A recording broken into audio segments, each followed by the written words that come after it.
We are not a perfect country, and we don't claim to be. You're going to see less terrorism if you have more religious freedom. Give me another country that pushes religious freedom more than the United States does. Who has ever held a ministerial on religious freedom before this one? Has anybody? Donald Trump may not be known as a champion of human rights, but there's one in particular that's caught his attention: the right to worship freely. My guest this week here in Washington is Sam Brownback, Ambassador for International Religious Freedom. Is Donald Trump trying to hijack religion for political purposes?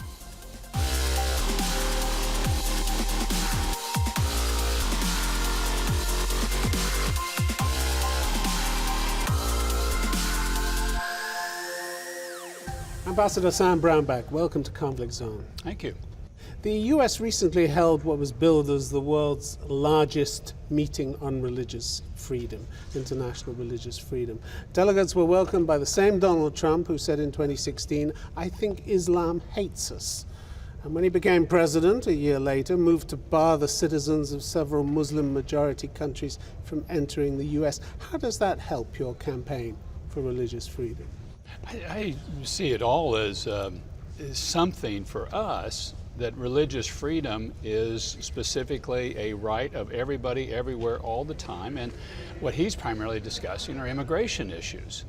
But you couldn't even convince your own party of that. I mean, there were people like John McCain, the late John McCain, Lindsey Graham, who were horrified by the statement, said this executive order sends a signal, intended or not, that America does not want Muslims coming into this country.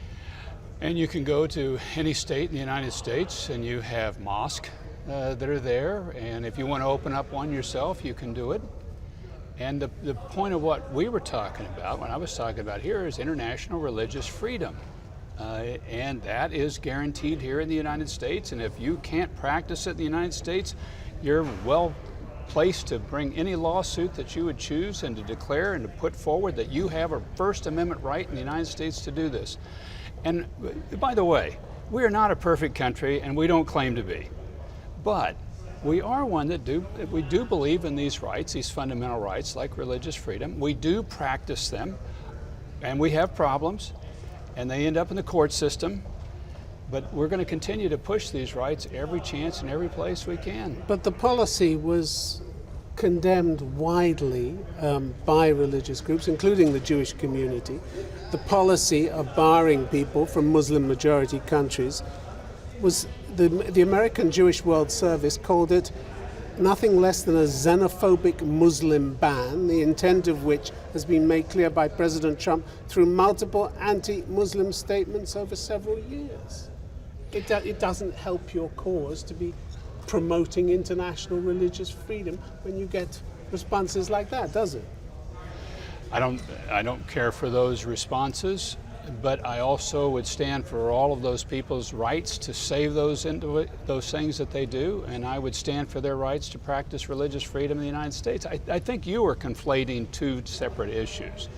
I think you're bringing in, my opinion of what you're putting forward here, an immigration issue, which there are substantial questions about immigration, and there's a lot of dispute and debate about U.S. immigration policy, legitimate discussion to have.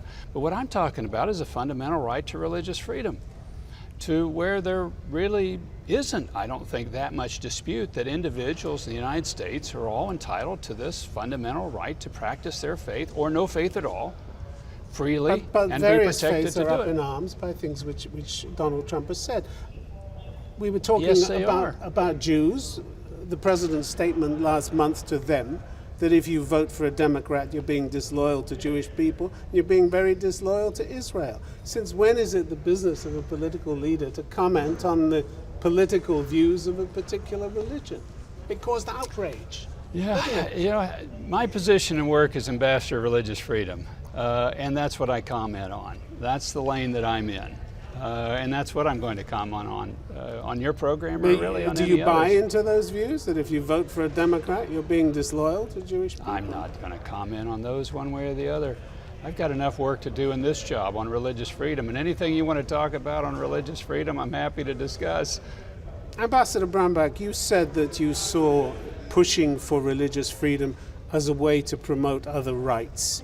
You said if we get it right, you're going to get more freedom of assembly, there's going to be more press freedom, there's going to be more free speech taking place. You said that in July. Yes. Fact is, when you drill down, there's little or no evidence for that, is there?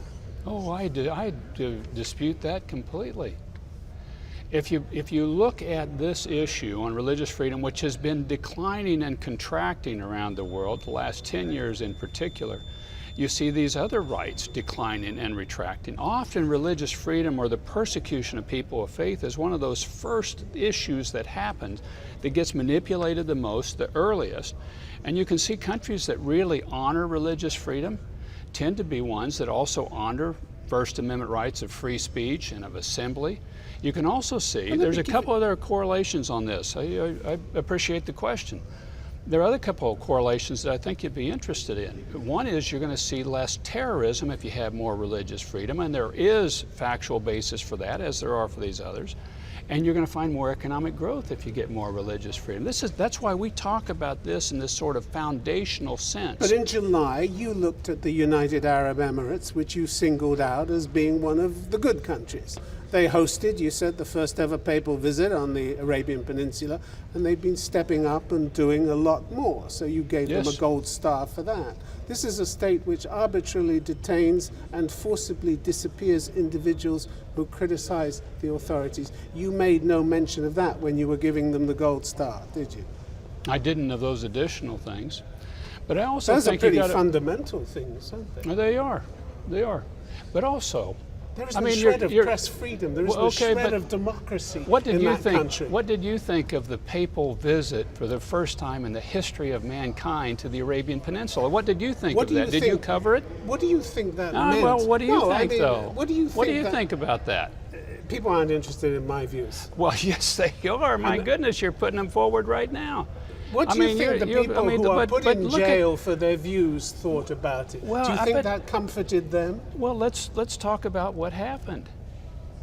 Let's talk about, you have a papal visit on the Arabian Peninsula that's never happened in the history of mankind. Do you think that's significant? And that somehow blocks out all the human rights abuses that they are guilty of? Let me finish the thought. Let me finish the thought. If you won't answer my question, I'll finish my thought here. That what you're doing is you're starting now to open up in an Arabian Peninsula area that hasn't had these freedoms put forward before, that hasn't had a papal visit ever happen before, that starts to talk about some of these rights. And my job that I see is one that you're always trying to move people along. Ambassador, it's not talking about free speech. It's not talking about democracy. Well, let me finish the thought here. Of it, is there? Let me finish this thought here. What you're trying to do is to get these countries to move on forward, and that you hope that as you move them forward on these things, that they will intend to engage more people that have a broader set of thoughts, and that you can get to more of these issues. But there's no sign they're going to do that. The ruler of the UAE, his sixth wife, is holed up in London, having run away from him, terrified that she'll be kidnapped, like two of his daughters were when they tried to get away. That's who you're dealing with. He's got no intention of changing and becoming a democratic state. And this is one of the good countries you named. Well, this is one that held a papal visit. This is one that I went to Mass there in that country. My biggest problem in getting to Mass was the traffic. I wasn't blocked from going there. That's not true in a number of Islamic countries where I visited, and you don't have the degree of ability to move around. They are not a perfect nation, and they have many things they need to improve upon. But on just as we do. On religious freedom, the government chooses and vets all the imams, issues weekly guidance for the Friday prayer sermons. Even informal Islamic teaching has to be approved by the government. Is that religious freedom? Is that worth the gold star you gave them? I didn't put a gold star on this. You said they were one of the good ones. I did. Why don't you compare them to what the Saudis do? What do you think about it? We'll come to the Saudis a bit later. Let's talk about the Saudis. We'll come to the Saudis a bit later. Well, no, but do let's you talk never about think the Saudis. how discouraging it must be? Did you ever think about how do you ever improve a situation? Do you just say, we're going to stand back and we're going to condemn completely and all the time, and you guys aren't doing enough, and we're not going to talk or work with you. But Or is do this you the try right to way? engage? Is this the right way? Michael Abramovich, the Then president of Freedom what's House. your way to do it? Well, Michael Abramovich, president of Freedom House, said the U.S. cannot effectively promote individual liberty, human equality, or democracy by narrowing the definition of human rights to exclude broad categories of rights or people. And your focus on international religious freedom excludes democracy, free press, free courts, things like that, doesn't it? So the Obama years, this was being done much better, and progress was I being didn't made say that. more. I Well, didn't yes, you say that. have. You just I you didn't say just anything saying about that Obama. no, you're just saying that the way of just saying we're going to stand back and be critical and we're not going to engage is a much better way to go. You're quoting an individual that's saying that that's the way to do it. I choose to believe, and I've been around and working on these issues for a few years. I carried the original International Religious Freedom Bill. I was one of the key sponsors of that, and a Democrat administration that didn't want to really see this become law. And since then, we've continued to put these reports forward. We've continued to work on this topic, and I think without those sorts of efforts, you wouldn't see, you'd see further backsliding than we are today. But Ambassador, did you And never so think... I think these are key things that we try to push this on forward. Yeah, let me tell you what a Baha'i individual told me, that he was Please, in this briefly, country because I want to get through quite a lot of Okay. stuff. Well, I mean, you want to fight, so let's No, I let's want to discuss. fight. Yes, you do, sir. You don't don't want to want to hear fight. about what direct ways we want to go at this. I do. I want to hear how you explain away this single-minded focus on international religious freedom, and ask you how discouraging you think that might be to human rights victims in Because United Arab Emirates, you're for a instance. very bright man, and you've interviewed many people much brighter than me over a long period of a very successful career, and I applaud that. You know then that I have a certain statutory authority. The position I am in is a statutorily created position, and it has a narrow mandate. And that narrow mandate is on religious freedom, and it's on every country in the world except one, which is the United States. And it's not on the United States because this is a very robust and difficult debate in the United States, and we wanted to keep a bipartisan support for this topic. But we I need more help. understand. If you take Egypt, for instance, where Donald Trump said in April that President al-Sisi was doing a great job and was a great president. The question is, what's so great about ignoring the escalating campaign of intimidation, the violence and arrests against political activists, many others who voiced criticism? In April, 17 senators, including James Risch, the Republican chairman of the Senate Foreign Relations Committee, drew attention to what they called serious concern about the erosion of political and human rights in Egypt. But you think they're doing great. Your boss, Mr. Pompeo, thinks they're doing great. Why? How do you think he compares to President Morsi when he was in as Egyptian, the leader of Egypt? How do you think Sisi compares? He has tried and tortured more people than Morsi did. You think Sisi Tried is worse? unfairly. You Tried think unfair. Sisi is worse than Morsi? Do you not think torture is worse No, than no, I'm anything asking Morsi did? you. Morsi didn't go around Cairo murdering babies, did So he? he's the head of the Muslim Brotherhood. Mm-hmm. The Muslim Brotherhood is not that strongly reputable of a group, but you would rather have them in than Sisi. I'd rather have Is that people true? I'd rather have people not being praised who subject their citizens to industrial degrees of torture. Yeah, and Okay, so Morsi and the is man better who than was Sisi responsible. is. Well, Mr. al-Sisi was responsible, as Human Rights Watch said in 2013, for one of the largest single-day massacres in modern times in a city, for which nobody has ever been held responsible. Somewhere between 400 and 800 people died in indiscriminate killing by Egyptian forces. Morsi didn't do that. I think there would be a variance of opinion of believing that the Muslim Brotherhood being in power in Egypt is better than Sisi being in power. Now, I do not claim, I don't think anybody in this administration would, that Sisi is perfect or near perfect by any means. But you've heaped praise on him. And I think that that there would be criticism, and that there has been criticism, and that there will be criticism.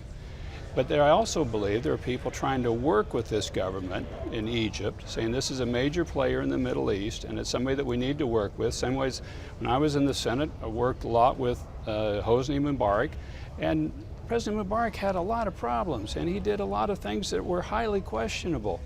But you're still saying, okay, then what's the alternative? And is it the Muslim Brotherhood? Yes, that's the alternative. Well, I don't think that's the right way to go.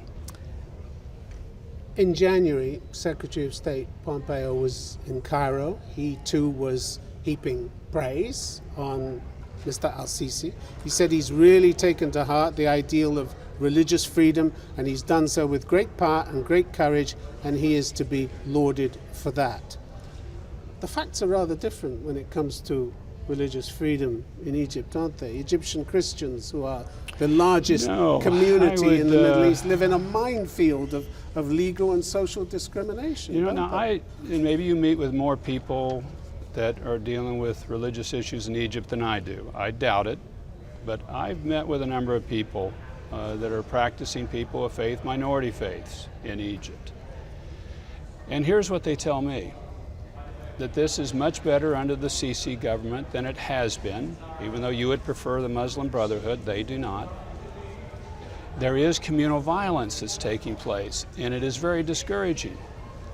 They are very appreciative of the signals that President Sisi is sending from on top and trying to push. They very much appreciate him dedicating and opening up a church because of the signals that it sends. They are not appreciative Churches of the have been closed as well under him. Let me finish this point, if I could, with you. They appreciate some of that. Now, I look at it and I see a lot of problems that are taking place. I'm just telling you, these are not the sort of thing where you pit the perfect against what you have right now. This is the sort of situation where you say, it's either candidate A or candidate B within this. And they would rather have the current situation than what they had. But if you're praising them for respecting religious freedom, it would be nice if they were. 14 churches were shut down by the authorities between September 2016 and April 2018, with Coptic Christians denied access to them and prayer services prohibited. In one village south of Cairo, they've been waiting since 2001 to have a church, and last December they were attacked by Muslims with stones. No one was held responsible, and the Christians have had to suspend all their prayers. Yeah, and all those things ought to be addressed. And we put those sort of issues in our report. But they got a gold star from the Secretary of State. They did not get a gold star. He didn't say, I give you a gold star. Oh, he and said, did you look at our report, our religious freedom report, that the Secretary issued on Egypt? He said, and it cites a number of these problematic things that are taking place. He said he's really taken to heart the ideal of religious freedom, and he's done so with great power and great courage, and he is to be lauded for that. That's what he did say.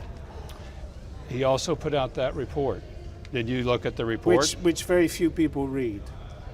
I would dispute that. Within the religious freedom community, this is the gold standard, to use your terminology. This is the gold standard on religious freedom. The Secretary of State issued that report. He signed it, he cited it, he put it forward, and he stands by it. Ambassador, let's talk about I think you should look at that report, Ambassador, too, sir. let's talk about the U.S. attitude to human rights, because this as much as anything else has changed under President Trump. What country pushes religious freedom any more than the United States? What about all the other fundamental rights? Well, I'm asking you this one because this is the one I work on, and you asked to interview me, and this is the one I know. But the fact is, give me another country. Give me another country that pushes religious freedom more than the United States does. Who has ever held a ministerial on religious freedom before this one? Has anybody?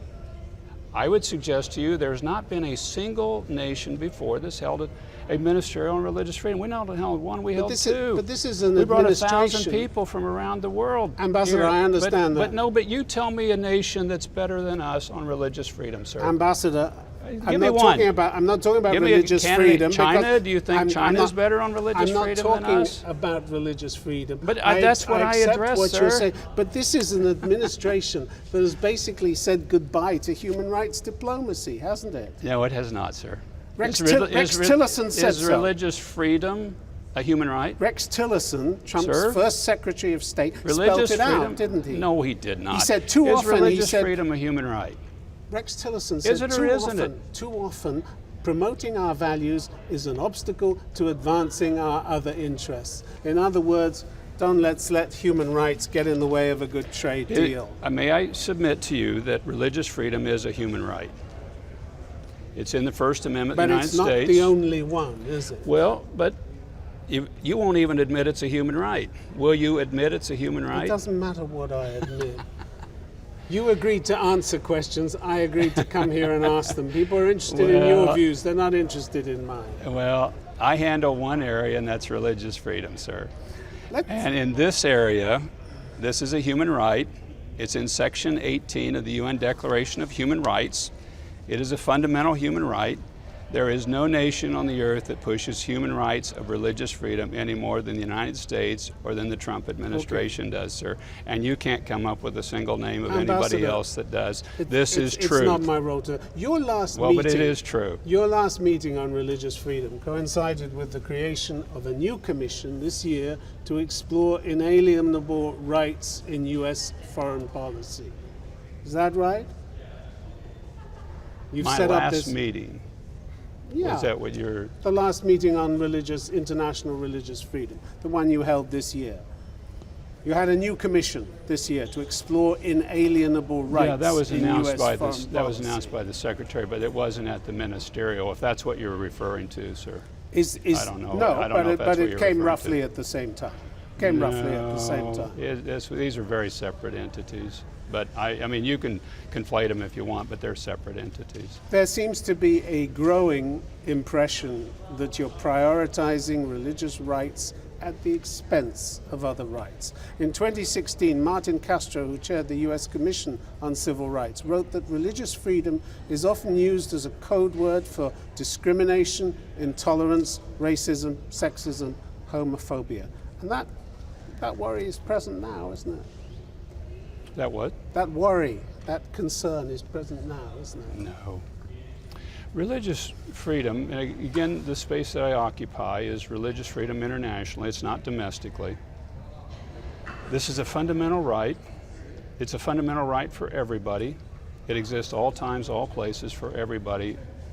And it doesn't impinge on other rights. It is just like freedom of assembly.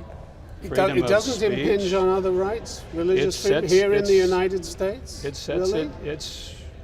If it does, a person brings a lawsuit and carries it on forward, and they have the same rights as anybody else. This commission that was set up on inalienable rights is chaired by somebody who's been openly critical of same-sex marriage. Do you want to see same-sex marriage banned in the United States? I don't have portfolio there, sir. You don't have a view? I only have authority on international religious freedom. You'll have to interview somebody else. But at your confirmation hearing in 2017, you refused to give a direct answer when asked to state that there were no circumstances under which religious freedom could justify criminalizing, imprisoning, or executing people on the grounds of their LGBT status. Why did you not answer that question? I'm not sure at that time, but I stand for whatever those rights are that the State Department has been supporting. It supports individuals around the world on their human dignity rights, and I support those as well. You don't believe in discrimination on the grounds of sexual orientation? No, I don't. I support what State Department does in this area. The area I work in is religious freedom. But as governor of Kansas, you issued an executive order rescinding protection against employment discrimination based on sexual orientation, didn't you? I did, because there was not a statute that supported it, and I thought those should be determined by statute, not by executive order. Okay? Last year, your boss, the Secretary of State... I thought you wanted to talk about religious freedom. That's what frustrated too. Last year, your boss, the Secretary of State, went as far as to suggest that Donald Trump's presidential victory could have been the result of divine intervention. Do you buy into that narrative? That's the Secretary's opinion. I'm not going to talk about theology with you. I'll talk about religious freedom, but I'm not You going d- to talk you about don't, theology. You don't with share you. his view, or you do share his view? I'm not going to comment on it, sir. I mean, other people in the administration have said the same thing, haven't they? Sarah Sanders, until recently, the press secretary, went even further. God wanted Donald Trump to become president, she said. You can ask her about it, sir. Isn't- I just don't have portfolio there. I mean, you're asking me questions that I don't have authority to answer. You don't think this administration is in danger of just a little too much piety and self-importance about it? Claiming of holy endorsements for Donald Trump? I'm just not going to, I don't have portfolio there, sir. You don't have a view, one way or the other? I don't have the portfolio. All You're right. going to have to ask the press secretary or somebody else that can respond to those questions. I can answer a lot of questions on religious freedom, but if you don't want to ask them, I can't answer them. Ambassador Sam Brownback, it's been good to have you on the program. Thank you very much. Thank you.